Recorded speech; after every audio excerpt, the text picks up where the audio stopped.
How to add music on InShot video. Well, hello everyone, welcome back into this channel.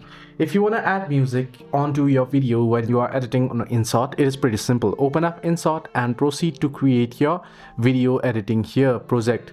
Once you have added the video here on the project, what you can do is tap on this audio tabs from the list of option. Once you tap on audio, you can see music plus icon. If you want to record it, you can tap on record option. If you want to add effects that is already available in InShot, you can tap on effects. However, if you want to add music, you can tap on add music option. Now here you'll get different options. You can search for musics within InShot. So there are such various music on InShot application itself, so you can choose from one, or if you want to add one music from your device, then tap on imported option.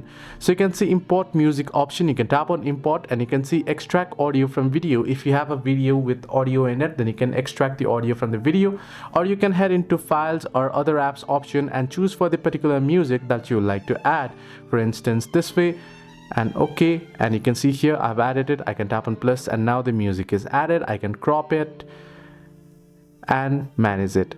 So this is how you can easily add music in InShot video. Hope this video was helpful. Do like and subscribe as well.